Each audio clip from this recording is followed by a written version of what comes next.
देवस्य धीमहि धियो यो नः प्रचोदयात्। ॐ गुरुर्ब्रह्मा गुरुर्विष्णु गुरुरेव महेश्वर गुरुरेव परब्रह्म तस्मै श्री गुरवे नमः। ॐ अखण्डमण्डलाकारं व्याप्तं येन चराचरं तत्पदं दर्शितं येन तस्मै श्री गुरवे नमः। तस्मै श्री गुरवे नमः। जी सभी को प्रणाम। तो आइए आज के स्वाध्याय क्रम को हम लोग प्रारंभ करें। तो आज हम लोग जिस विषय का स्वाध्याय करने के लिए जा रहे हैं, चेतन अचेतन सुपरचेतन मन, विक्षिप्तता और उसका स्थायी समाधान। तो आज का वाचन आदरणीय शर्मिला दीदी के द्वारा होगा और इसका सार प्रस्तुतिकरण आदरणीय गोकुल जी भाई साहब करके हम सभी को समझाएंगे। तो आइए इसको प्रारंभ करते हैं, स्वाध्याय क्रम को प्रारंभ करते हैं। भैया एक बार पृष्ठ संख्या बता देते हैं। 218 है पृष्ठ संख्या। अच्छा, पुराने वाङ्मय में 2.100 है जी, नए वाले में 218 है।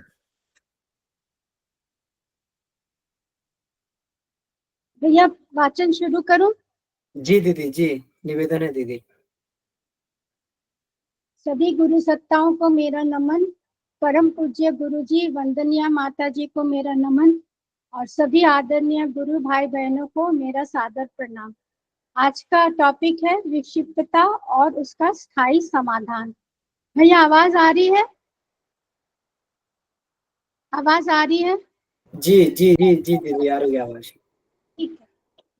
मनोविकारों और मानसिक रोगों में क्रिया और प्रतिक्रिया जितना ही अंतर है, काम और उसका परिणाम देखने में दो प्रकार के होते हैं, पर वस्तुतः दोनों के बीच घनिष्ठ तारतम्य रहता है। चोरी करना जब आदत में सम्मिलित हो जाता है और अवसर पाते ही वह क्रिया अनायास ही होने लगती है, तब उसे मनोविज्ञानी क्लिप्टोमेनिया कहते हैं। नशेबाजी की गहरी आदत डिप्सोमेनिया कहलाती है। पदार्थों को नष्ट करने की अदम्य अभिलाषा वायरोमेनिया कहलाती है। दूसरों को कष्ट पाते देखकर मजा लूटने का स्वभाव म्यूटिलोनिया कहलाता है। यौन कुत्साएं जो बेतरह मन पर छाई रहती हैं, डिमेंशिया कहलाती है। किसी स्वजन संबंधी की मृत्यु एवं हानि, दुर्घटना का समाचार सुनकर चेहरा सुस्त पड़ जाता है और भूख मर जाती है। भय के अवसर उत्पन्न होने पर शरीर कांपता है, पसीना छूटता है, मुंह सूखने और रोए खड़े होने लगते हैं। क्रोध में भयंकर उष्णता उत्पन्न होती है और उस गर्मी से पक्षाघात, रक्तचाप जैसे रोग उत्पन्न होने का भय रहता है। कहा जाता है कि 1 घंटे का क्रोध 1 दिन के बुखार के बराबर शक्ति क्षीण करता है। मनोविज्ञान शास्त्र के अनुसार अनेक मनोविकारों के परिणाम भयंकर बीमारियों के रूप में सामने आते हैं। हृदय रोग, श्वास रोग एवं पाचन संबंधी कितनी ही रोग शारीरिक गड़बड़ी से उतने नहीं होते जितने कि मानसिक दबावों के कारण। निराश और खिन्न रहने वाले व्यक्ति मधुमेह, अनिद्रा, अपच, गठिया, सिरदर्द जैसे रोगों में ग्रस्त रहने लगते हैं। पूरे मनोसंस्थान में विभिन्न प्रकार की अनेकानेक विसंगतियों का उत्पन्न हो जाना ही पागलपन कहा जाता है। इस स्थिति को सिजोफ्रेनिया कहते हैं। आंशिक विक्षिप्तता को सनक, मूर्ता आदि नाम दिए जा सकते हैं। ऐसे लोग आजीविकोपार्जन, नित्य कर्म आदि जीवन निर्वाह के सामान्य कार्य मजे में करते रहते हैं। किसी विशेष प्रयोजन में ही वह सनकते और बड़बड़ाते हैं। इस तरह की बीमारियां न्यूरोसिस कहलाती है। उदास प्रकृति का पागलपन एकाकी होता है। वह दूसरों के संबंध में न अधिक सोचता है और न उनसे मतलब रखता है। अपने में ही खोया रहता है। अपनी मनमर्जी से चलता है। न वह किसी को अपना मानता है और न अपने ऊपर किसी का अधिकार स्वीकार करता है। अपने बेढंगेपन पर उसे दूसरों की प्रतिक्रिया की परवाह नहीं होती। आत्म केंद्रित रहकर वह गुजारा करता है। कोई इच्छा महत्वाकांक्षा भी उसकी नहीं होती। कमजोर मन वाले व्यक्तियों को तनिक सी प्रतिकूलताएं बहुत डरावनी लगती है और उनसे भयभीत होकर वे अपना मानसिक संतुलन बिगाड़ लेते हैं। दाम्पत्य रीति नीति से अपरिचित लड़कियां सुहागरात प्रकरण से कई बार इतनी डर जाती हैं कि उन्हें उस प्रकार की पुनरावृत्ति प्राण संकट जैसी लगती है। इसी प्रकार कई गर्भवतियों का मानसिक स्वास्थ्य प्रसव पीड़ा की भयानकता को बढ़ा चढ़ाकर सोचते रहने से चौपट हो जाता है। पति या सास के थोड़े से दुर्व्यवहार से नववधु कभी कभी इतनी घबरा जाती है कि उन लोगों के साथ रहना उन्हें असह्य प्रतीत होता है और बच निकलने का मार्ग न देखकर आत्महत्या जैसे दुखदायक प्रसंग खड़े कर लेती हैं। ससुराल में उपेक्षा, पितृगृह का विक्षोभ, नए वातावरण में फिट न हो सकना, पुरानी जीवन यापन पद्धति में भारी अंतर आने जैसी विसंगतियों का तालमेल न बैठ पाने से कई नवविवाहिताएं भूत पलित मिर्गी घबराहट के दौरे आने जैसी बीमारियों में फंस जाती हैं। उत्तेजित प्रकृति के पागल हर समय बेचैन रहते हैं। उत्तेजनाग्रस्त अस्थिर चंचल उन्हें पाया जाता है, जो कुछ न कुछ उठक पटक करते रहते हैं, बड़बड़ाते हैं, दूसरों के कामों में हस्तक्षेप करते हैं और लड़ने मरने पर उतारू रहते हैं। आत्म प्रशंसा, दर्प प्रदर्शन, धमकी, दूसरों का तिरस्कार जैसी हरकतों में उन्हें संलग्न देखा जा सकता है। इस तरह की बीमारियां हेफ्रेफ्रेनिक कहलाती हैं। शारीरिक और मानसिक तनाव बढ़ा चढ़ा रहे, चैन से न बैठे और न बैठने दे, ऐसी स्थिति ही हो तो उसे कैटाटोनिक कहा जाएगा। अदृश्य दृष्टि से देखना, तरह तरह की आवाजें सुनना, पीड़ा प्रताड़ना सहनी पड़ रही है, ऐसा आभास होना, यह चिन्ह पागलपन के उस स्तर के हैं जिसे पैरानॉइड कहा जाता है। हताश, निराशा बैठे रहने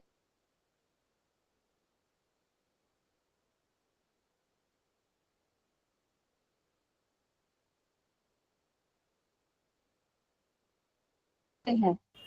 कहीं दूर एकांत में जा बसने वाले प्राय इसी मरज के मरीज होते हैं। कई व्यक्तियों को अपनी कल्पनाएं बहुत दिन तक संजोए रहने पर वे वास्तविकता जैसी लगने लगती हैं और फिर वे उसे वास्तविक घटना समझने लगते हैं और वैसा ही वर्णन करने लगते हैं। इसे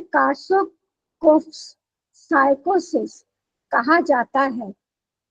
सिद्ध योगियों के, देवी देवताओं के, भूत प्रेतों के चमत्कारों को आंखों देखे घटनाक्रम की तरह दावे के साथ बताने वाले में प्रायः इसी रोग के मरीज होते हैं। वे कल्पनाओं को वास्तविक समझने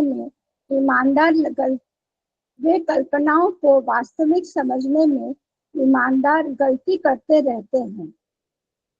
विस्मृति के साथ साथ यदि विसंगतियां उस स्थान पर जम बैठे तो पिछली घटनाओं को, व्यक्तियों को अथवा संबंधों को अवास्तविक रूप से अपना लिया जाता है।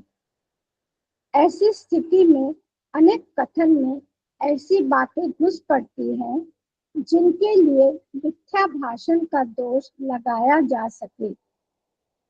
अल्जाइमर एवं लो प्रेशर हाइड्रोसेफल्स रोग प्राय वृद्धावस्था में ही होते हैं और विस्मरण से उत्पन्न विक्षिप्तता के लक्षण बढ़ जाते हैं। सठियाना इसी को कहते हैं। 60 वर्ष बाद अनेकों को हल्के भारी रूप में इस प्रकार की मानसिक कठिनाइयों का सामना करना पड़ता है। विक्षिप्तता की चरम सीमा तक पहुंच जाने पर रोगी को पकड़कर पागल खाने पहुंचाया जाता है।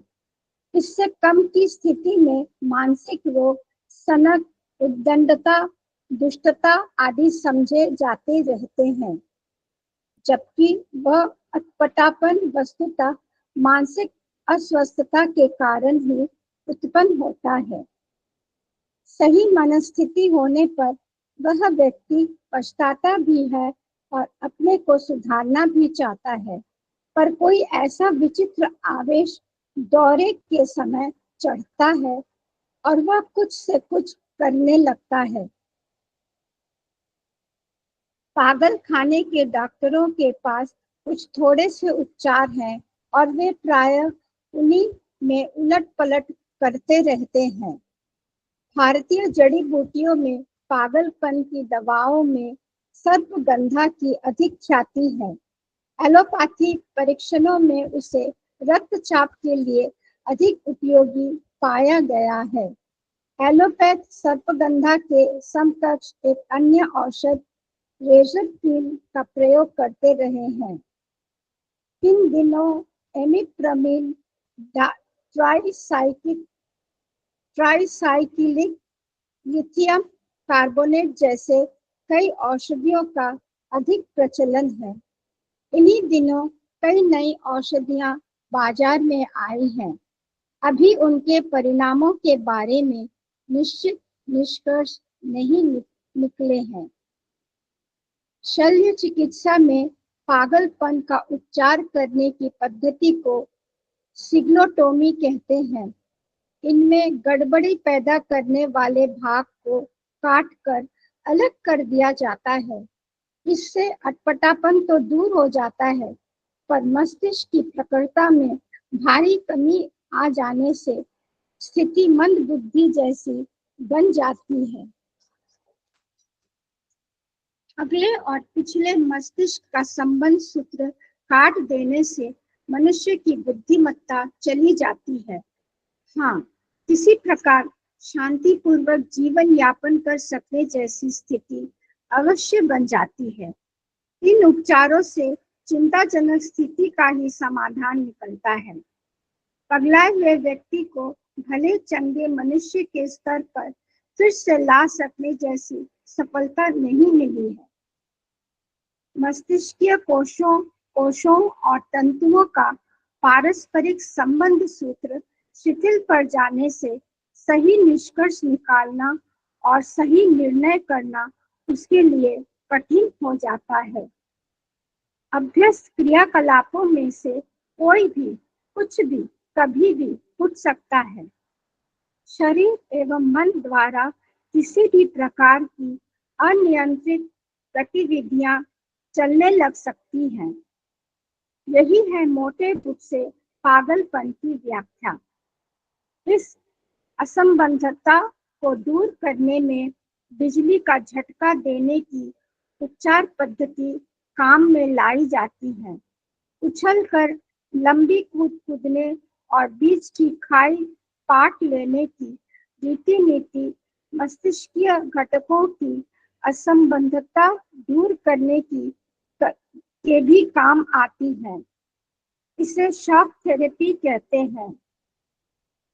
मस्तिष्क को बिजली का झटका देने से पहले इंसुलिन का इंजेक्शन लगाया जाता है, जिससे रक्त में शर्करा की मात्रा घट जाती है और रोगी बेहोश हो जाता है। इस बेहोशी की हालत में ही मस्तिष्क में बिजली के झटके दिए जाते हैं। काम पूरा हो चुकने पर कोक्सिक्स इंजेक्शन देकर रोगी को फिर से होश में कर लिया जाता है। जिस प्रकार भावनात्मक झटका लगने से मनुष्य पगला सकता है, उसी प्रकार शॉक थेरेपी के आधार पर मस्तिष्क के संस्थान को झंझना देने वाली बिजली के झटके उस टूट फूट को दुरुस्त करते हुए भी देखे गए हैं। पगलापन की चिकित्सा में यही पद्धति अन्य सभी उपचारों से अधिक सफल देखी गई है। पागल खानों के डॉक्टर कई प्रकार के रासायनिक पदार्थ रोगियों के शरीर में पहुंचाकर उस कमी को पूरी करते हैं जो मानसिक रोगों का कारण समझी जाती है। इस प्रकार के रसायनों में केटेकोलोमीन वर्ग की औषधियां ही प्रधान रूप से काम में लाई जाती हैं। इनकी एक शाखा एड्रेनलिन हार्मोन की है, जिससे मस्तिष्कीय शिथिलता घटती और उत्तेजना बढ़ती है। इनसे अवसाद की शिथिलता की स्थिति दूर होती है। दूसरी शाखा नोराड्रेनालिन रसायनों की है, जो अपेक्षाकृत हल्की है। उससे उत्तेजना नहीं, फुर्ती भर आती है। इनके अतिरिक्त कुछ अन्य औषधियां भी प्रख्यात हैं, जैसे तंतु संस्थान के अवरोधों को दूर करने वाला डोपामीन, आवेग रोकने के लिए सेरोटोनिन आदि। मनोचिकित्सा का एक तरीका यह है कि रोगी को कुछ भी कहने के लिए प्रोत्साहित किया जाए। आदमी उसी की चर्चा करता है जो उसकी समझ से अधिक महत्वपूर्ण है, भले ही वह दूसरों की दृष्टि में निरर्थक ही क्यों ना हो। दिलचस्पी से सुनने पर रोगी अपने जीवन की मन की स्मृतियों को कहना आरंभ कर देता है। यह क्रम एकाध घंटे नित्य चलता है।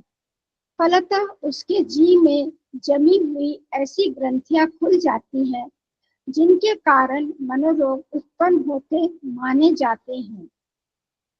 मान्यता यह है कि कोई अप्रिय प्रसंग जीवन में आते हैं और वे दूसरों से कहने योग्य न होने के कारण मस्तिष्क के किसी कोने में छिपे पड़े रहते हैं। मनुष्य का मस्तिष्क खुली पुस्तक की तरह होना चाहिए, जिसे कोई भी पढ़ सके तथा किसी को भी खुशी खुशी पढ़ाया जा सके। ऐसा दुरावा रहित निष्कपट मन स्वच्छ रहता है। ग्रंथियां दुराव की होती हैं। वे गुर्दे, मूत्राशय या जिगर में जमने वाली पथरी की तरह दिमाग में जम जाते हैं और बाहर न निकलने तक चुभे हुए कांटे की तरह कष्ट देते हैं। इन्हें निहाल बाहर किया जाए तो मनोरोग दूर हो जाते हैं। मनोरोग चिकित्सा में यही पद्धति प्रमुखता काम में आती है, और यदि दुराव के कारण उन्माद हुआ और उसे बिना संकोच कहकर प्रकट कर दिया गया तो उसका अच्छा परिणाम होता है और उस व्यथा के निवारण में सहायता मिलती है।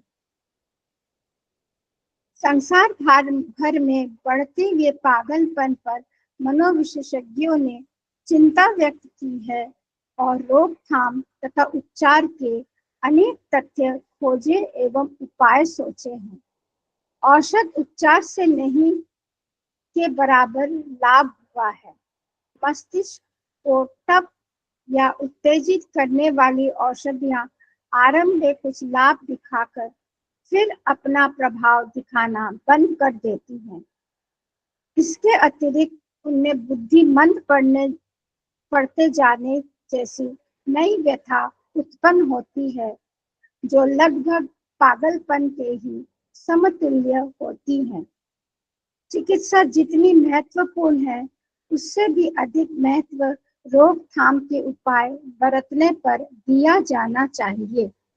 उन्माद के मूल कारण असंतुलन को दूर करने के लिए नीति शास्त्र, समाज शास्त्र और मनोशास्त्र के उन सिद्धांतों को जनमानस में प्रतिष्ठित कराया जाना चाहिए जो मनुष्य को सरल, सौम्य एवं शालीनता का जीवन यापन करने की विधि व्यवस्था समझाते हैं। इस उद्देश्य की पूर्ति के लिए धर्म धारणा और अध्यात्म साधना को उपयोगी उपचार की तरह काम में लाया जा सकता है।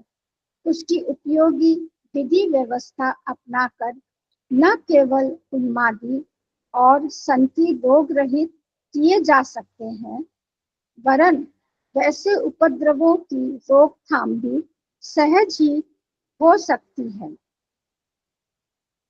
इस निष्कर्ष पर विचारशील मनोशास्त्री पहुंच रहे हैं और कुछ समय पूर्व जिस नीति शास्त्र का उपहास किया जा रहा था, अब उसका समर्थन मानसोपचार के रूप में करने की बात सोची जा रही है।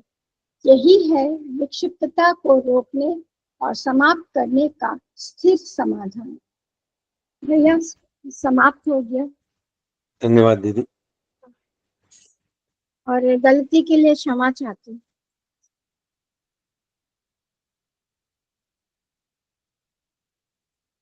ये जो विषय है विक्षिप्तता और उसका स्थायी समाधान, और इसके पूर्व के भी कई लेख इसी विषय वस्तु के ऊपर आधारित थे। और यह पुस्तक जो है वह है चेतन, अचेतन और सुपर चेतन मन, और जिसमें कि हम अभी अचेतन मन पर बात कर रहे हैं। परम पूज्य गुरुदेव निश्चित रूप से कोई मेडिकल साइंस की किताब के रूप में इस किताब को नहीं लिख रहे होंगे कि कैसे इलाज किया जाए, क्या किया जाए, पर मुझे लगता है इसके अंदर में एक इन जो पिछले न केवल ये बल्कि पिछले कई लेख जो आए हैं वो हर व्यक्ति को अपनी स्थिति को चेक करने के लिए भी बताया गया। देखिए इसमें पहली लाइन जो इतनी है कि मनोविकारों और मानसिक लोगों में क्रिया और प्रतिक्रिया जितना ही अंतर। क्रिया और प्रतिक्रिया, दरअसल मानसिक रोग जो है वो प्रतिक्रिया है, क्रिया तो मनोविकार, और हमको मनोविकार जैसा कुछ दिखता ही नहीं है, हमको नजर आती प्रतिक्रिया। जैसे उदाहरण बताया कि चोरी की आदत, चोरी करना जब आदत में सम्मिलित हो जाता है तो अवसर पाते वो क्रिया में अनायास बदल जाता है। एक अपने यहाँ कहावत भी है ना कि चोर चोरी से जाए पर हेरा फेरी से ना जाए।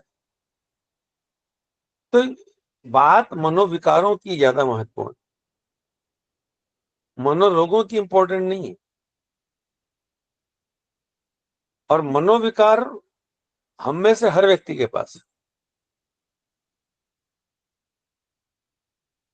अब बात यह है कि हमारे अंदर मनोविकार हैं, पर उन मनोविकारों की प्रतिक्रिया सामने आने के साथ साथ हम सतर्क और सावधान हो जाते हैं, संभल जाते हैं और उसको रोग में बदलने से बच जाते हैं, तो हम एक स्वस्थ माने जाते हैं। और जो ये नहीं कर पाते हैं वो मानसिक रोगी कहलाते।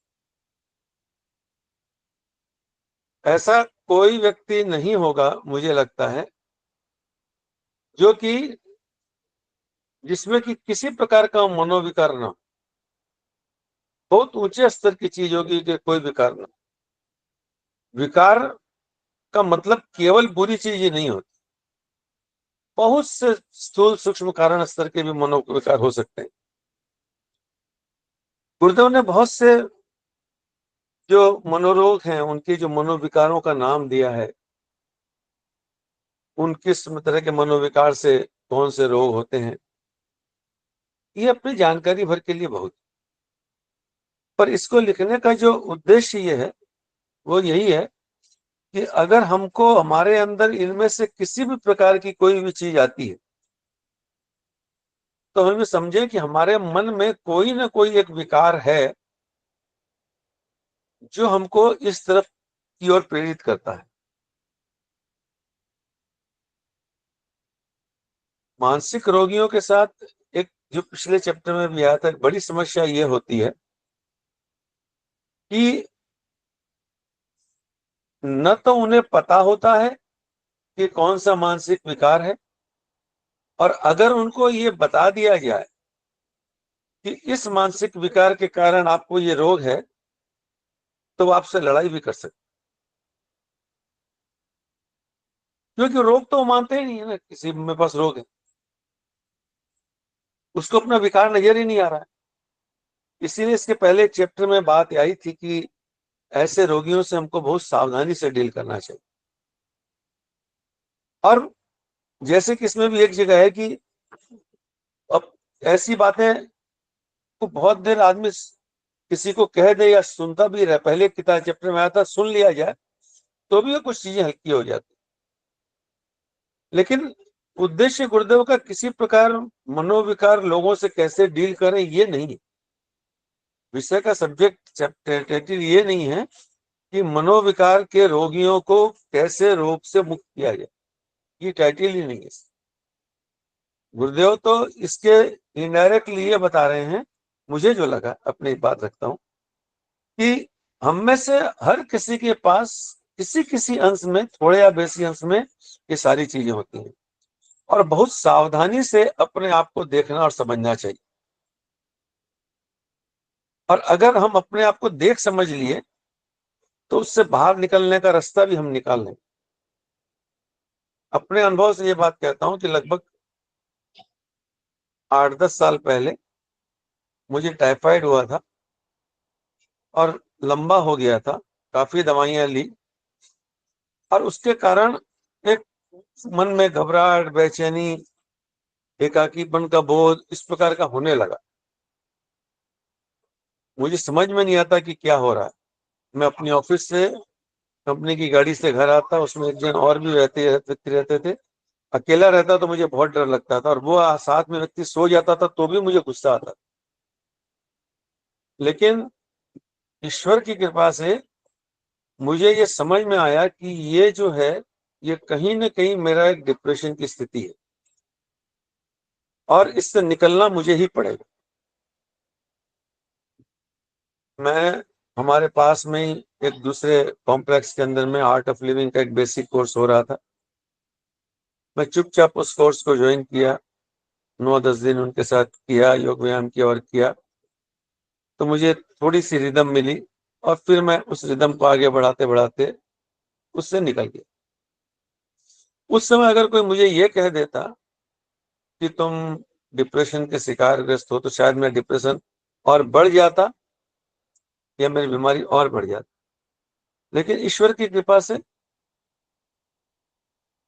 वो अपने आप समझ में आई बात, और उससे आगे निकलने का प्रयास करिए। तो इन पुस्तकों को पढ़ने का जो उद्देश्य है, मुझे नहीं लगता है कि इन सबको नाम करके हम जाने, पर बात यह है कि ये हम सब में होता है। जैसे कि तीसरे पैरे में एक बात आती है कि आंशिक विक्षिप्तता को सनक, मूर्ता आदि नाम दिए जा सकते हैं।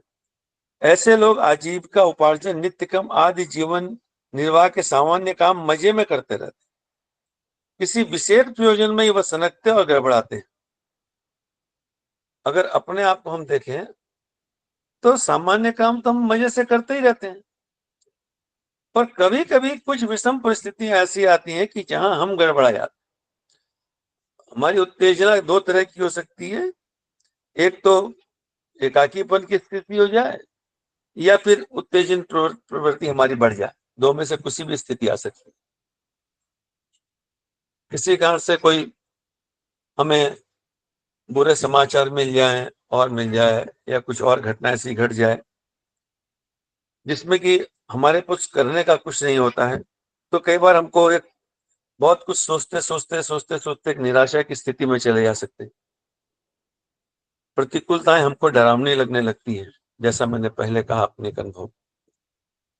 और उसके बहुत से उदाहरण आगे गुरुदेव ने लिखी कि हम अपने दिमाग में कुछ चीज सेट कर लेते हैं कि ऐसा होगा, और वो हमको बहुत घबराहट जैसी लगती है, जैसे लड़कियों के लिए प्रथम सुहागरात की बात, या गर्भवती स्त्रियों को मानसिक जो प्रसव पीड़ा का दर्द के भय की बात, या नए परिवेश में जाने के पहले एक भय की बात।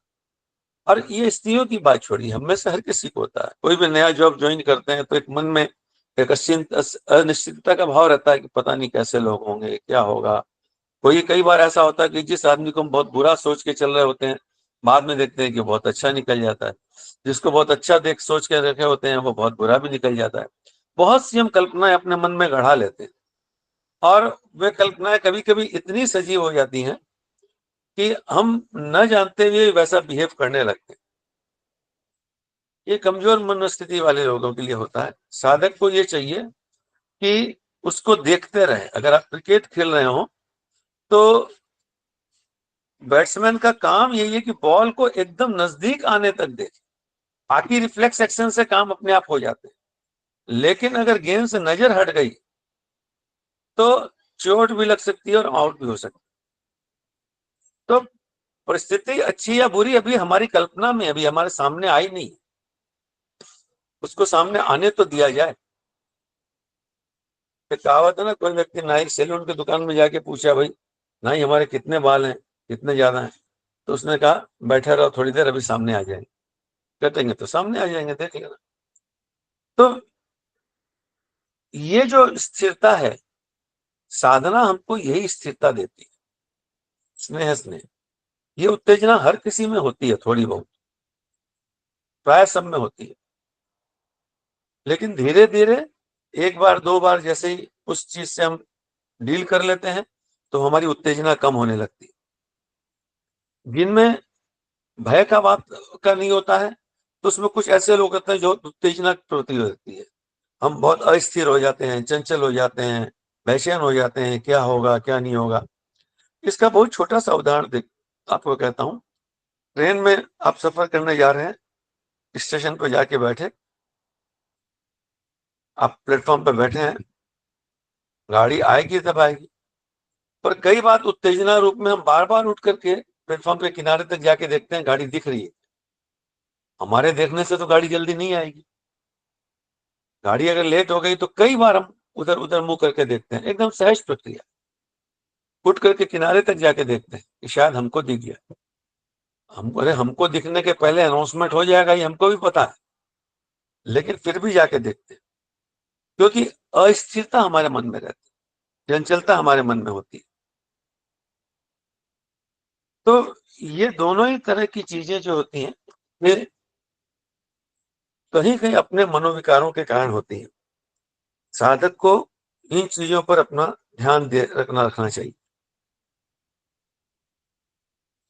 आगे एक जगह कहते हैं कि मानसिक रोग जब सनक की स्थिति में होते हैं, ज्यादा बढ़ जाते हैं, तो सनक, उद्दंडता, दुष्टता आदि स्तर पर चली जाती है। वहां लिखते हैं सही मनस्थिति होने पर वह व्यक्ति पछताता भी है और अपने को सुधारना भी चाहता है, पर कोई ऐसा विचित्र आवेश दौरे के समय पर चढ़ता है और वह कुछ से कुछ करने लगता है। और अगर आपके आसपास कोई ऐसे व्यक्ति हो तो आप देखेंगे कि उनका बिहेवियर पूरा 180 डिग्री में बदल जाता है। यहां तक कोई बड़ी बात नहीं। बड़ी बात, मुसीबत की बात तब होती है कि उनके बिहेवियर के कारण प्रतिक्रिया में हम अपना बिहेवियर भी बदल लेते हैं। तो अगर हम प्रतिक्रिया करते हैं तो मतलब हमारे पास भी कोई मानसिक रोग है। ये पहली लाइन लिखी है। अगर हमें लग रहा है कि ये व्यक्ति अपने नॉर्मल बिहेवियर से अलग बिहेव कर रहा है और हमारे पास मनोविकार नहीं है, तो हमको बहुत शांत तरीके से उसको सुन करके उस विषय को समाप्त कर देना चाहिए। बाद में हो सकता है उसको अपने जीवन में भी पछतावा हो कि मैंने ऐसा क्यों कर दिया, मेरी तो ऐसी कोई सोच नहीं थी, मेरी तो ऐसी कोई बात नहीं। और ये भी हो सकता है कि उसको पछतावा ना हो, उसे पता ही नहीं चले कि ऐसा कुछ हुआ, ऐसा भी संभव है। तो डॉक्टरों के पास में इसका कोई बहुत पक्का इलाज मेडिकल साइंस में है नहीं। बहुत तरह की औषधियों का वर्णन किया। आयुर्वेद के अंदर में सर्पगंधा एक औषधि है, उसका भी वर्णन किया गया। सर्पगंधा एक बहुत ही फेमस औषधि है, शांति कुंज में भी वो अवेलेबल है, मिलती है, मानसिक रोगियों के लिए दी जाती है, और ब्लड प्रेशर के रोगियों के लिए भी वो सर्पगंधा की औषधि दी जाती है, क्योंकि ब्लड प्रेशर का रोग सीधा सीधा मानसिकता उससे जुड़ा हुआ होता है। जो ही किसी कारण से उत्तेजना बढ़ती है तो एड्रेनल ग्लैंड से निकलने वाला एड्रेनल हार्मोन हमारा तुरंत ब्लड में मिलता है और ब्लड के अंदर में कैल्शियम क्रिएट होने लगता है। इसीलिए डॉक्टर ब्लड प्रेशर की दवाई में कैल्शियम चैन ब्रेकर की दवाइयां देते हैं, जो कि उसको कैल्सिफाइड होने से रोकती हैं। यही जब कैल्सिफाइड हो जाता है तो ब्लॉकेज के रूप में हृदय की नलियों में जम जाता है। तो साधक का काम यह है गुरुदेव, जो इसमें लिखने का काम है, कोई मेडिकल साइंस की किताब तो लिख नहीं रहे, तो ये तो साधना जगत की पुस्तक लिख रहे हैं गुरुदेव। तो साधना जगत की पुस्तक के लिए ये लिखते हैं कि गुरुदेव इस बात को कहते हैं कि हमको उस चीज को समझ करके और उससे आगे बढ़ने का प्रयास करना चाहिए।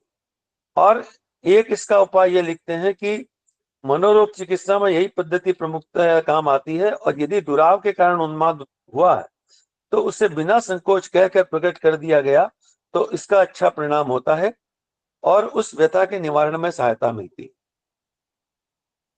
हमारे पास 12 तरह की तपश्चर्या में एक तपश्चर्या ये भी है कि हम अपने गलतियों को अपने से किसी सीनियर के पास, अपने गुरु के पास, अपने आराध्य के पास बता दें, उसको बाहर निकाल दें, और इस विश्वास के साथ, क्योंकि जब हम बता रहे हैं तो हम पूरे होशो हवास में बताओ। जब हम ये कहते हैं कि मेरे से ये गलती हो गई, तो हमें पता है कि ये गलती होगी, तभी हम कह पाते।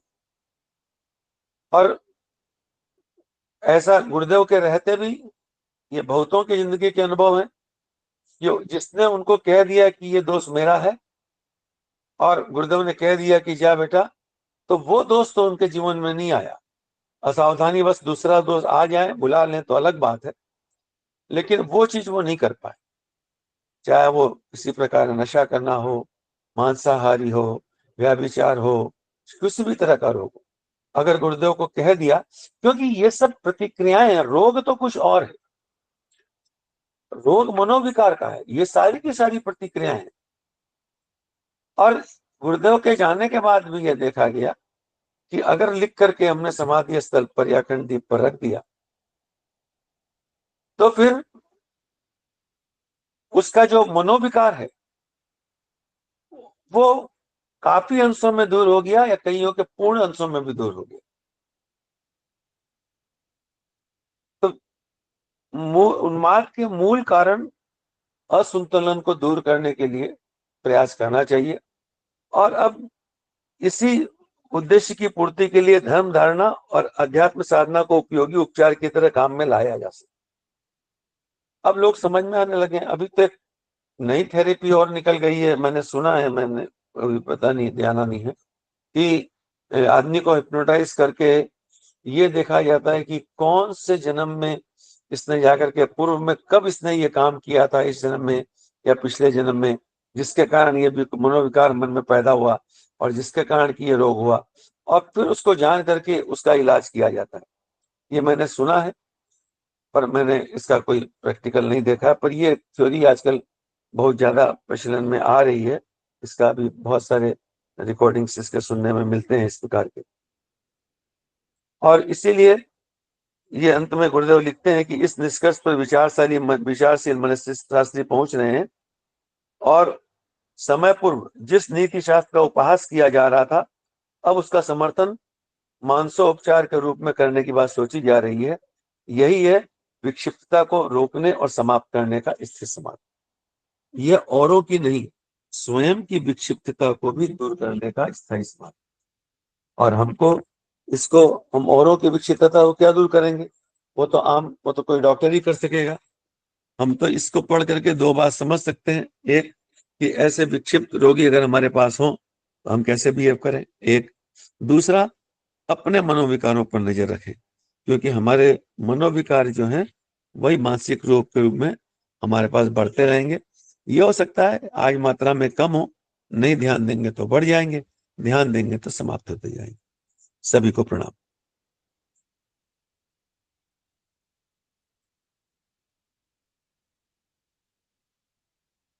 जी भैया। जी भाई साहब, बहुत बहुत धन्यवाद, बहुत बहुत आभार। अभी वाचन के समय मैं सोच रहा था कि इस चैप्टर में इसका सार में क्या आएगा, क्योंकि पूरी कोई मेडिकल टर्म है, लेकिन आपने इतनी सुंदरता से इसको जो है पूरा सार को इतना बढ़िया से प्रस्तुत किया है कि बहुत सारे सूत्र इसमें जो है हम लोगों को प्राप्त हुए हैं। जिसमें पहला तो आपने यही बताया कि ये सभी जो है गुरुदेव ने जो लिखा है, तो इसको पढ़ के कम से कम ये तो समझ में आता है कि हम कभी स्थिति में होंगे तो हमें समझ में आ जाएगा कि हम किस स्थिति में, क्योंकि यही सबसे बड़ी स्थिति होती है कि व्यक्ति को खुद पता नहीं लगता है। मनोविकार होते तो हैं, और ये मनोविकार ही धीरे धीरे करके मनोरोगों का कारण बन जाते हैं, और लोगों को मनोरोगी मनोविकारी समझ में नहीं आते हैं, और धीरे धीरे ये बढ़ते बढ़ते स्टेज पे पहुंच जाते हैं जहाँ पर मनोविकारों की स्थिति और फिर अंत में जाके विक्षिप्तता की स्थिति बन जाती है ये। तो बहुत बहुत धन्यवाद भाई साहब। जी दीदी, आपका हैंड रेज, आप कुछ कहना चाह रही हैं? जी भैया प्रणाम। भैया बोल रहे थे तो हम एकदम आराम से सुन रहे थे। अच्छा भैया, पहले हम क्वेश्चन करते हैं। भैया ये बताइए, जब आपकी मनोविकार जब निकल रहा था तो कैसा फील हो रहा था, वो कैसा दिख रहा था, ये बताइए मुझे। गोकुल भैया से पूछ रहे हैं। जी, मनोविकार मैंने कहा ना, वो तो एक दवाइयों का साइड इफेक्ट था। और जब मैंने वापस अपना आसन प्राणायाम ध्यान वगैरह का क्रम आरंभ किया, और ये चीजें अपना वापस जो जो अपने हिस्से में था, और जैसे जैसे दवाइयों का इफेक्ट कम हुआ, तो वैसे वैसे समझ में आ गया कि ये बाहर से आया हुआ रोग था, आंतरिक रोग नहीं। मैं ये कह रहा था कि उन स्थितियों पर हमको बहुत सजग रहना चाहिए। हो सकता है बिल्कुल किसी के साथ भी हो सकता है, किसी के साथ भी घटनाएं हो सकती हैं। तो उसको बिल्कुल एक्सपीरियंस बिल्कुल। करने का उद्देश्य इतना ही था कि हम सावधान रहें। दूसरा, हम्म, हम जिस जगह पे हैं उससे थोड़ा नीचे आ जाए। जैसे कि क्रिकेट में कोई व्यक्ति अगर बहुत अच्छा बैट्समैन या बॉलर है, वो टेस्ट मैच खेलता है, तो अगर आउट ऑफ फॉर्म होता है तो रणजी खेलने उतर जाता है। थोड़ा सा नीचे उतर के हम खेलना शुरू कर देते हैं, अपने जीवन को थोड़ा सा नीचे ले लें, तो काम हो जाता आसानी। मैंने जब 9 दिन का आर्ट ऑफ लिविंग का शिविर किया, तो उनको मैंने ये नहीं बताया कि मैं गायत्री परिवार से जुड़ा हूँ और आप जो करा रहे हैं ये मुझे पता है, मैं जान रहा हूँ। हाँ, एक एक्सपीरियंस अपना और शेयर उसमें करना चाहूंगा कि उसमें वो योग करने के बाद में दिशा प्रणाम कराते थे। मतलब हर दिशा में को अलग अलग मंत्रों के साथ, अलग अलग देवताओं के मंत्रों के साथ नमा करके प्रणाम कराते थे। हम्म, तो जब उन्होंने ये बात कही, तो मेरे मन में उस दिन एक ये बात आई कि जीवन भी तो यज्ञ है। यज्ञ के आरंभ में हम रक्षा विधान करते हैं, तो उस रक्षा विधान के मंत्र को ही हम क्यों नहीं यूज करें। तो मैं उसके बाद जब सूर्य के अर्घ्य देने के लिए छत पे जाता था पूजा के बाद में, तो जी अर्घ यज्ञ में तो हम पहले रक्षा विधान करते हैं। मैं अर्घ्य देने के बाद उन दशों दिशाओं को प्रणाम करता था, क्योंकि जीवन भी तो मेरा एक यज्ञ है। अब प्रणाम करके अब अपने जीवन के काम में आगे बढ़ रहे हैं, तो दशों दिशाओं के प्रणाम करके उनके अधिपति, अब रक्षा विधान का मंत्र पढ़ेंगे तो आप देखेंगे सब देवताओं के अधिपति देवता जो है विष्णु ही नाम। पूर्वे रक्षोद्वारा है, अग्नेयाम गरुड़ध्वज है, दक्षिणे पद्मनाभस्तु। तो हर जगह विष्णु का ही वास है। तो उनसे ये प्रणाम करके उनसे प्रार्थना करता था कि मेरे जीवन यज्ञ की रक्षा करें। अब इससे कितना लाभ हुआ पता नहीं, पर लाभ मेरे को तो हुआ, मैं तो ये बात जानता हूँ। और दूसरा मैंने नहीं, ये होता प्रयोग है किया। भैया, होता है, होता है, ये मेरा विश्वास है, होता है, और बिल्कुल दूसरा मैंने 100% प्रयोग सही है। और दूसरा मैंने प्रयोग ये किया कि हम्म, यज्ञ के बाद में हम लोग जो घृत अवग्रहण का मंत्र पढ़ते हैं, तो जब मैं उस थोड़ा सा जल हाथ में लेके सूर्य की ओर तपा करके सूर्य की रश्मियों को अपने हाथ में लेने का भाव करता और वो मंत्र पढ़ता, उस मंत्र के अर्थ बहुत अच्छे हैं। और वो मंत्र पढ़ करके सूर्य में एक निरंतर चलने वाला यज्ञ है, और वहीं से सारी ऊर्जा हमको मिल रही है, तो वो करता था। अब ये दो काम मैं आज तक निरंतर करता हूं। अब वो लाभ उसके कारण हुआ, कैसे हुआ परमात्मा जाने, पर लाभ हुआ, इसलिए दो एक्सपीरियंस खाली शेयर किया हूँ। ये बहुत अच्छे उपाय मेरे साथ मिले हुए। जी भैया, बहुत बहुत धन्यवाद। बस हम छोटा सा ही बताएंगे, क्योंकि उतना अभी नहीं बताएंगे, अभी और वक्त का इंतजार करते हैं, जिस दिन और सफल हो जाएंगे तब करेंगे, क्योंकि वो किसी और के साथ नहीं, मेरे बच्चों के साथ में ही है।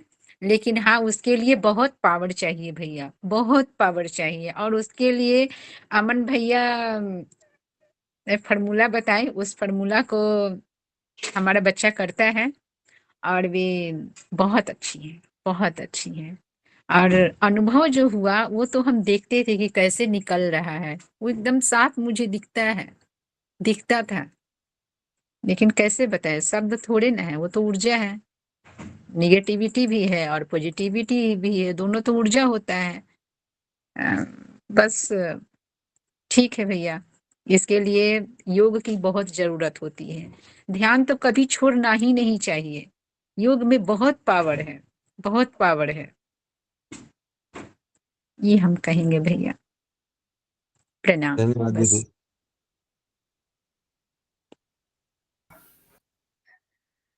जी प्रसन्न भैया। कुसुम भैया। जी भैया प्रणाम।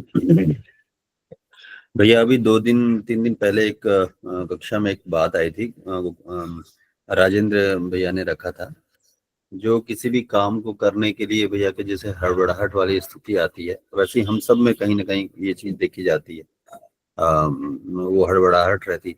तो ये भी जो हड़बड़ाहट है, तो इसको हम क्या समझे भैया, ये प्रतिक्रिया है, और इसमें मनोविकार क्या हो पाएगा, मतलब मैं थोड़ा सा उस रूप से समझना पा रहा हूँ, समझ भी पा रहा हूँ, मुझे दोनों में ज्यादा अंतर मैं समझ नहीं पा रहा हूँ, मनोविकार और प्रतिक्रिया में जो चीजें, तो उसको मैं कैसे समझूं भैया इस चीज को।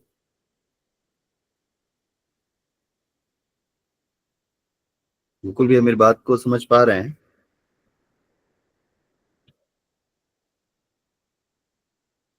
अ, मेरी आवाज जा रही है क्या?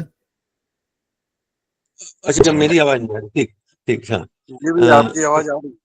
हाँ, अभी आ रही है, बस बंद था। मैं कह रहा था कि वो जो हड़बड़ाहट की बात है ना, वो बहुत कॉमन बात है। उसमें एक कारण तो है अविश्वास अपने प्रति। हमको विश्वास है, लेकिन फिर भी पूरा नहीं। बेचैनी रहती है कि शायद जल्दी हो जाए, ये कर जाए, वो कर जाए, बाद में लगता है कि ये हो। लेकिन जैसे जैसे हम लोग साधना पथ पे बढ़ेंगे और ये विश्वास करेंगे कि जो कुछ हो रहा है वो पूर्व निर्धारित है, अपने समय काल पर होगा, इसको जैसे जैसे मन में स्थिरता आती जाएगी, वैसे वो थोड़ा स्थायी होता जाएगा।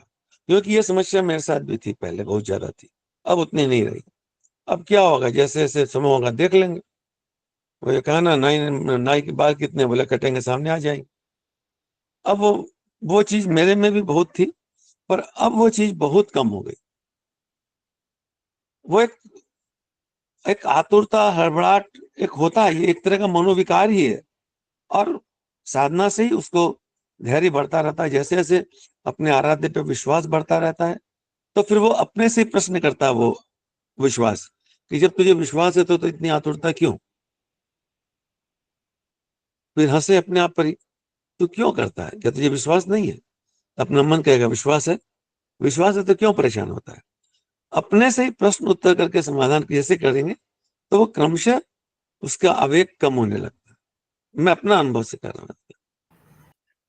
तो एक तरह से ये कह सकते हैं भैया कि किसी भी चीज को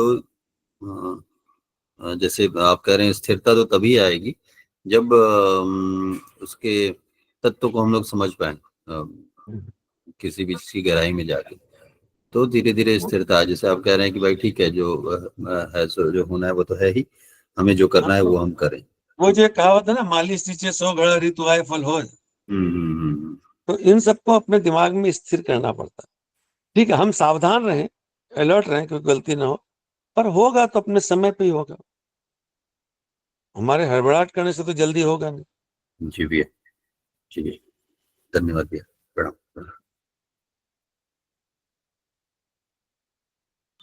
जी प्रसन्न भैया, बहुत बहुत धन्यवाद आपको। उस चीज का आंसर आज जो है गोकुल भैया ने काफी दिया। और ये चीजें, स्थिरता जो है ना, कि जो होगा वो देखा जाएगा, या जो होगा अच्छा होगा, इस पे अगर आदमी कॉन्फिडेंस हो गया तो वो चीजें धैर्य में आ जाएगी और फिर हड़बड़ाहट और जल्दीबाजी का जो क्रम है वो कम होता जाएगा। लेकिन इस पे थोड़ा सा दृढ़ता चाहिए। जी राजेंद्र भैया, एक बार ना कक्षा में ही गोकुल भैया बताए थे कि तत्व बोध से बंधन मुक्ति, इस जी पुस्तक को। जी हाँ, ये तो बाबूजी ने बताई थी। हाँ, तो ये पढ़ने के बाद और जब रहता है तो जैसे लगता है मतलब जी ठीक है, जी अब जी काम करते रहे कितनी स्थिरता आ जाती है, वो चीज आज मैं समझ पाया, उसको रिलेट कर पाया मैं। हाँ, नहीं वो किस और वाङ्मय में था भैया? वो बस सासाराम गए थे तो बाबूजी ने कहा था जाके तुम वो वाङ्मय में एक किताब। पतली सी किताब है, पतली तत्वबोध किताब से। है, तत्व दर्शन से बंधन मुक्ति। हाँ अच्छा हाँ, अच्छा, नहीं इसको पतली किसी किताब है। वाङ्मय में हमने पढ़ा क्या? बाबूजी ने कहा जाओ तो उस वाङ्मय में है ये चीज, तत्व बुद्धि से बंधन मुक्ति। अच्छा, ये पतली किताब है? जी जी जी हाँ, भैया। बहुत मोटी ठीक है नहीं है। भैया। जी जी ठीक है। ठीक है भैया, धन्यवाद भैया। गोकुल भैया प्रणाम। जैसे अभी प्रसून भैया पूछे कि जैसे हड़बड़ाहट जो होती है तो उसे तो प्रतिक्रिया कहेंगे, अब मनोरोग जो होता है वो तो स्थापित हो जाता है ना, क्योंकि वो तो बहुत गहराई में चला जाता है। नहीं, कोई जरूरी नहीं बहुत गहराई में, और बहुत गहराई में भी है तो क्या हुआ, उसकी कोई जड़ तो है ही नहीं ना। अंधेरा बिल्कुल। कितना भी ज्यादा क्यों ना हो, प्रकाश की एक रोशनी तो बहुत है। हाँ वो तो है, पर फिर भी अस्थाई रहता है, बहुत समय लगता है निकलने में। और जो मतलब नहीं, वो हड़बड़ा तो रहे तो कितना, कुछ पल के लिए है ना। नहीं बाकी रोगों की तो अलग बात है, मानसिक रोग को तो दूर निकलने में उतना ही समय लगता है जितना कि हमको अपने ब्रेन को समझाने में लगता है। बिल्कुल। अगर हमने ये समझ लिया कि हमारा ये मानसिक रोग है, शारीरिक नहीं है, तो फिर क्या परेशानी, फिर कहाँ, फिर रोग ही खत्म हो गया। जो ही ये समझ में आ गया कि ये रोग है, वही रोग खत्म हो गया। जब तक ये समझ में नहीं आता वो रोग है, तभी तक रोग है। जो मैंने कहा ना कि मानसिक रोगियों को तो पता ही नहीं चलता है कि वो रोगी हैं। वो तो मानते हैं मैं एकदम सही हूं, और उनको रोगी कह देंगे तो लड़ाई कर लेंगे आपसे। जी भैया। मानसिक रोग तो समझ में आ गया अगर रोगी को, तो ठीक हो गया फिर।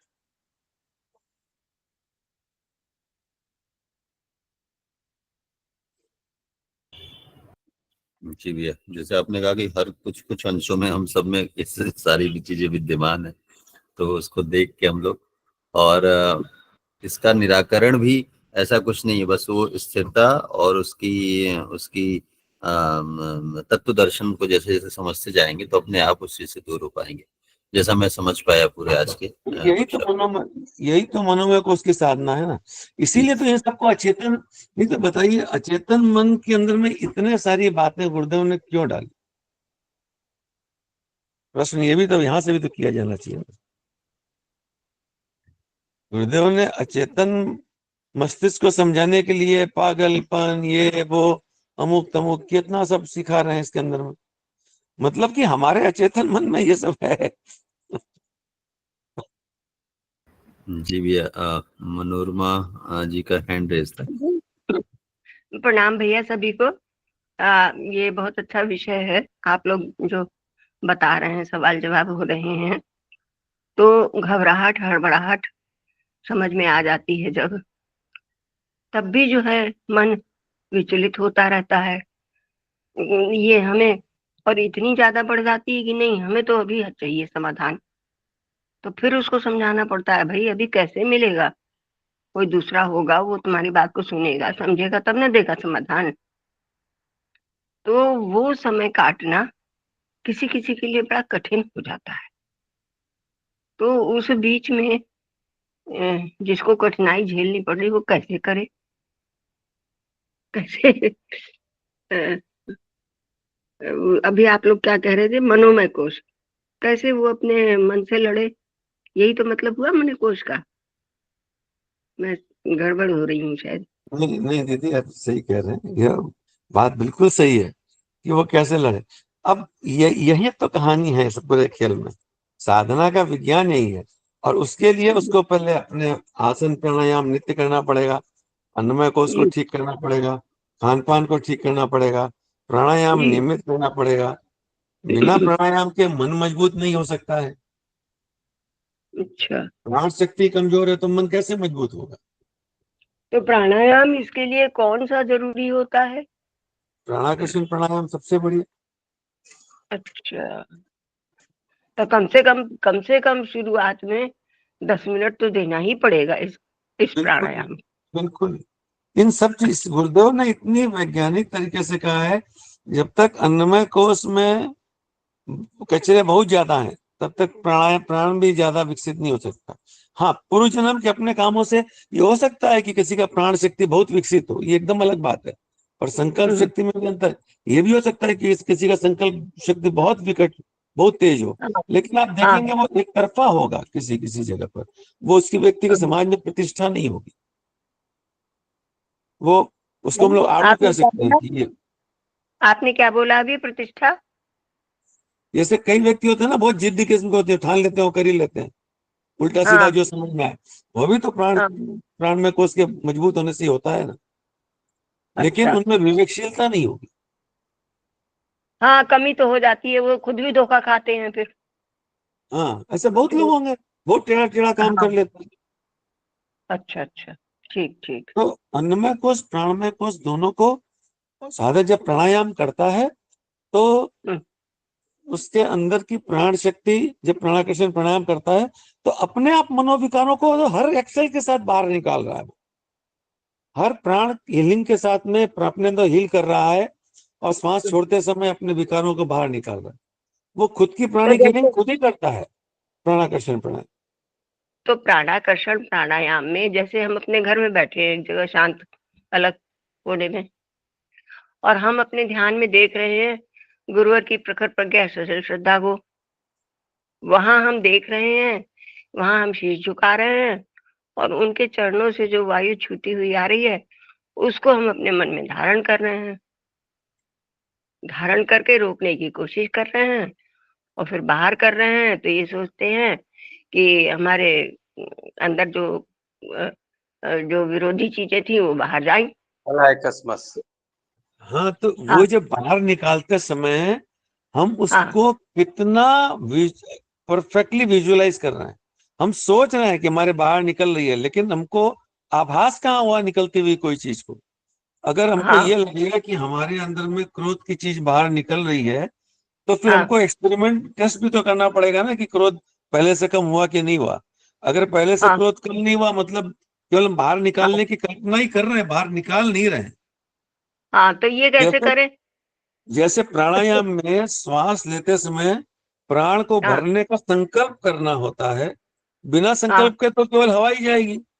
अब हाँ, सोचना और संकल्प करना दो अलग अलग बात है।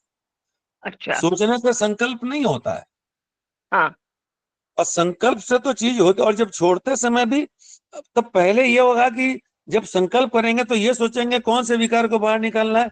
तो विकार भी हमको क्लियर कट समझ में आना चाहिए कि मुझे मेरा रोग वाला विकार, क्रोध वाला विकार ज्यादा है, या काम वासना का विकार ज्यादा है, या स्वादेंद्रीय का विकार ज्यादा है। वो पहले हम अच्छा, एनालाइज तो करें। खाली अच्छा, आंख अच्छा, बंद करके कि सब निकल रहा है तो कुछ भी नहीं निकलेगा। अच्छा, यही पर गलती होती है। अच्छा, जी, हम किसी बहुत दुकान अच्छा। में जाके बोले सब कुछ दे दो तो कैसे देगा? हाँ, सही बात है। और हमारे विकार बाहर जा रहे हैं, अरे भाई कौन से विकार जा रहे हैं? विकार तो बहुत होते हैं, हाँ, सैकड़ों होते हैं। तो पहले हम अच्छा, ये समझे कि सैकड़ों में से कौन सा वाला हाँ, हमको ज्यादा परेशान कर रहा है, उसको पहले निकालते हैं भाई। ठीक, सारे तो एक ठीक, साथ निकल नहीं पाएंगे। तो उसके ऊपर में काम करें, 10 दिन, 15 दिन, 20 दिन, 25 दिन, 50 दिन, जितना दिन लग जाए। ठीक, ठीक,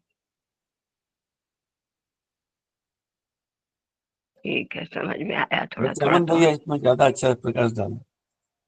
है, अमन भैया का प्राणाकर्षण प्राणायाम पर बहुत अच्छा प्रैक्टिकल, हमने बहुत कुछ उन्हीं के क्लासेस में सीखा है। तो तो अमन भैया, वो इस समय कुछ बता पाएंगे, दर्शन हाँ हाँ मार्गदर्शन दे पाएंगे? जी हाँ, अमन भैया बता रहे हैं। भाई साहब मुझे लगता है कि आपने बिल्कुल स्पष्ट स्पष्ट बता दिया इसमें। जी, इसमें बिल्कुल सही गोकुल भाई साहब ने बताया है कि हमें जो है संकल्प करके ही हमें प्राण को खींचना चाहिए और टारगेट करके अपनी बुराई को छोड़ना चाहिए।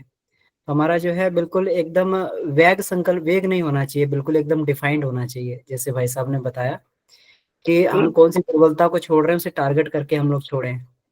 और जो अच्छा, संकल्प होता है, संकल्प, और ये भाई साहब कह रहे हैं जो बिल्कुल ठीक बात कह रहे थे कि जी, सोचना और संकल्प में बड़ा डिफरेंस होता है। संकल्प जी, में एक साथ में एक प्लानिंग होती है, एक योजना होती है ना, एक आत्मबल उसके साथ में जुड़ा होता है। और जी, एक जो है उसमें ये होता है कि हमें इसको करना ही है, एक निश्चित योजना उसके साथ में होती है। तो ऐसे जी, करके जी, सब चीजों को मिला के संकल्प होता है। जी, तो संकल्प, जब हम किसी को संकल्प करते हैं तो इसका मतलब वो काम हो रहा है बिल्कुल।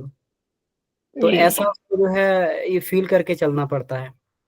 तो जब हम जी, लोग संकल्प करके प्राण को खींचते हैं तो फिर जी, चित्रवत जाता हुआ दिखाई देता है। और जब प्राण अंदर घर्षण करता है तो उसकी स्फुरण भी महसूस होता है नाड़ियों में। स्फुरण अच्छा, महसूस अच्छा, होता है, धीरे धीरे करके उसका जो है कुछ झंझनी सी शरीर में महसूस होने लगती है। तो हमें मानना चाहिए कि हमारा जो प्राणायाम बिल्कुल ठीक चल रहा है।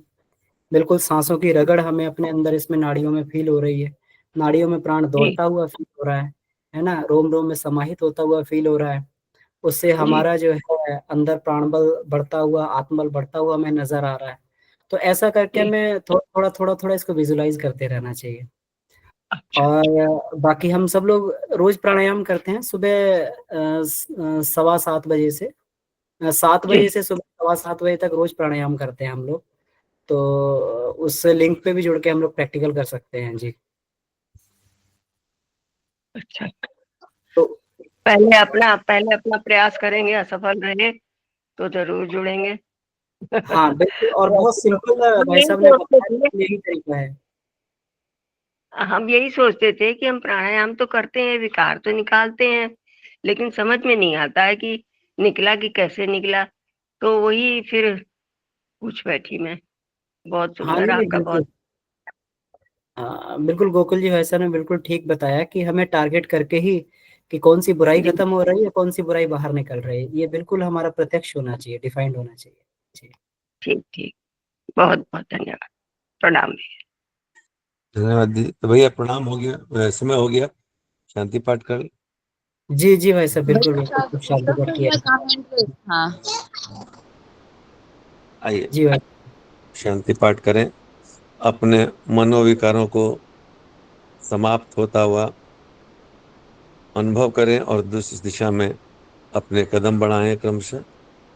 ओम शांति शांति शांति। सभी को प्रणाम। प्रणाम भैया, प्रणाम सभी को। सभी को प्रणाम भैया। जी। सभी भैया को प्रणाम।